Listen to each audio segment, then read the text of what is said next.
everybody. This is Keith Gleason, host of Indie Comics Relay and creator of the Mighty Mascots, here with another comic review. Before I get into that, just want to remind everybody that Mighty Mascots 7, 8, and 9 still in demand on Indiegogo. 3 brand new issues. 7, 8, 9 is going to be, and we're going to be introducing a brand new mascot ally named Grunt Calhoun. Issues 8 and 9 are going to be a kaiju-sized battle, double issue, spectacular slugfest, fisticuffs, everything. It's basically Mega Crunch versus GOG, for the fate of Bottlejack City. It's going to be fun. Saturday morning cartoon, fisticuffs, superhero, just, good stuff, so check it out if you haven't already, and join us on this campaign. All right, let's get into this review. So this is a review of the Nice House on the Lake. This is a 12-issue maxi series. This is technically not it's an indie book, but it's put out by DC's Black Label. So, which is sort of like their modern day Vertigo, I guess. So this is 12 issues. The creators on this is written by James Tynion and artwork by Álvaro Martínez Bueno, which I think I said right for once. I'm horrible with names, so you gotta give me that one. And Jordi Belair, which is also the colorist on this, and I don't have the letterist in front of me, where I don't have an issue in front of me, unfortunately. So, but the lettering is very good, actually. So let me just read you guys a short summary of this story. I'm going to read this right off of the DC Comics website. This is the summary for Nice House on the Lake. Everyone who was invited to the house knows Walter. Well, they know him a little anyway. Some met him in childhood, some met him months ago, and Walter's always been a little off. But after the hardest years of their lives, nobody was going to turn down Walter's invitation to an astonishingly beautiful house in the woods, overlooking an enormous sylvan lake. It's beautiful, it's opulent, it's private. So a week of putting up with Walter's weird little schemes and nicknames in exchange for the vacation of a lifetime. Why not? All of them were at that moment in their lives when they could feel themselves pulling away from their other friends. Wouldn't a chance to reconnect be nice? ? So yeah, that's the basic premise. It's a very much so.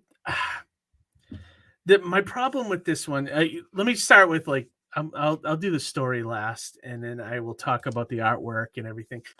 He has a nice European style. The characters, they all look different. No one really looks the same, which is nice. The villain looks really cool. The horror elements look great. This is a horror book, if you guys don't know. And the settings, like the backgrounds, the places where everybody resides, the house itself, very nice. The storytelling's really well done. So I really liked Alvaro's artwork on the book. The lettering was great. The colors were awesome. The colors really gave a feeling of, helped heighten the horror elements and things like that.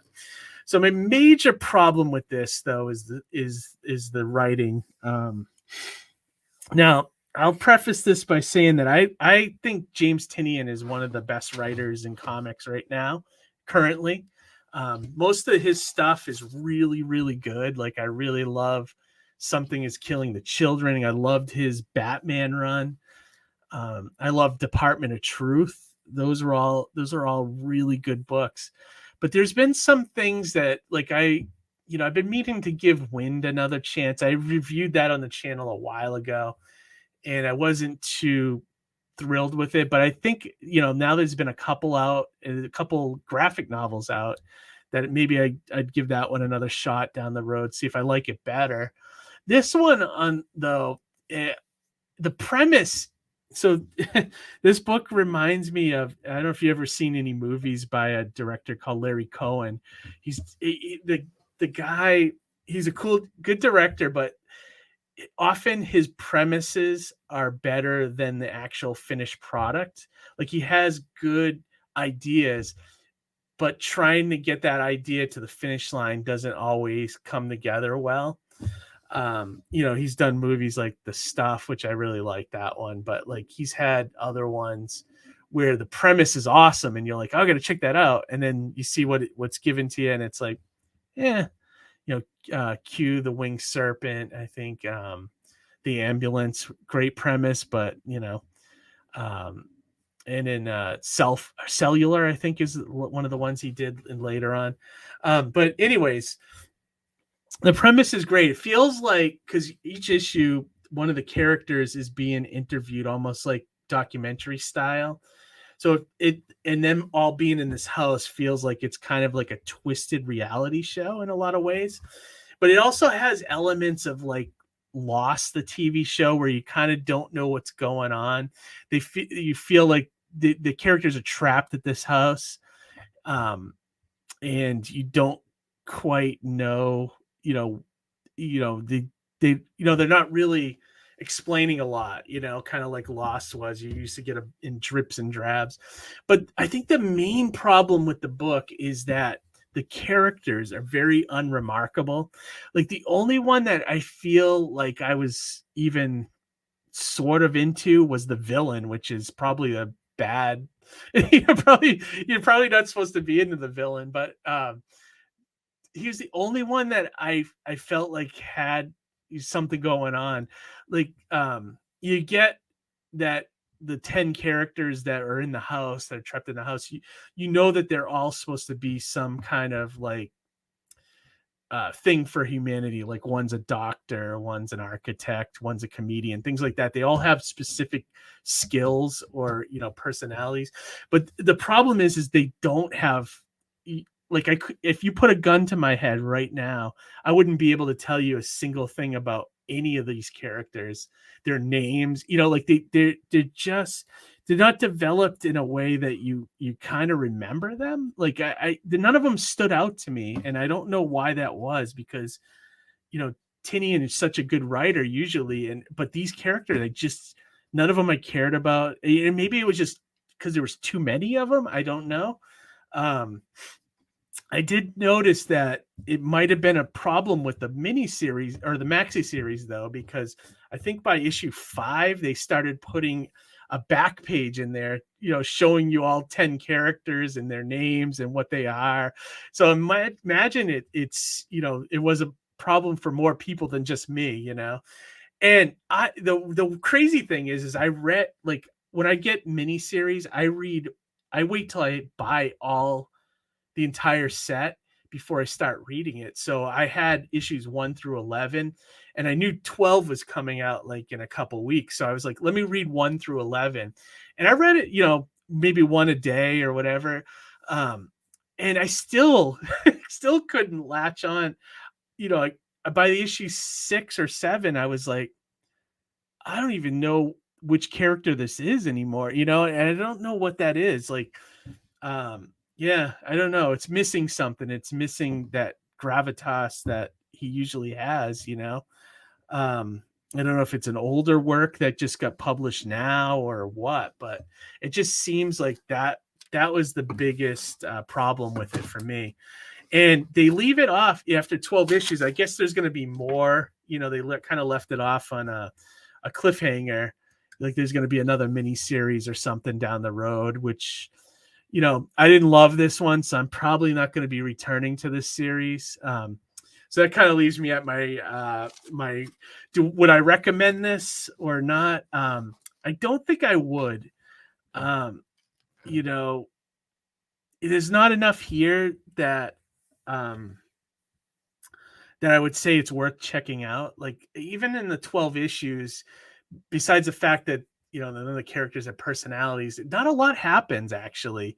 They give you the setup, and I don't want to ruin it in case you do want to read it, but they tell you what's going on, and then it just seems like it's a lot of people sitting around talking about stuff for, you know, 12 issues. So, you know, and then it starts kind of moving along a little bit in the last couple, you know, to like get you to a point, you know. But like, yeah, I can't recommend it. I will say this. I do recommend other stuff by James Tynion. Like, you should definitely check out Department of Truth. You should check out Something is Killing the Children. You should check out the Closet miniseries he just did. So, I mean, there's a lot of good stuff. His Batman run's great as well. So, I'm just was disappointed in this one. So, you know, and that happens. You're not going to love everything, you know, but I try not to crap on it too hard, you know, but like, I do not give this a recommend. And I recommend checking out those other books I just mentioned. So, all right, everybody. Yeah. So check out beautiful covers, though. I will say the covers are beautifully painted. The first issue, especially, has a great cover. So, and you'll see that on my thumbnail when I put this video up. So, all right, everybody. Thank you for checking out this comic review. We will be back live on Monday next week and with a new guest at 9 p.m. Eastern. If you guys want to join us in the chat and as we talk comics and indie comics, yeah, feel free to join us. So like, subscribe, share this if you got somebody that would be interested in comic reviews, and have a great week. And as always, read some comics. All right, everybody, take care, and we'll talk to you later. Bye.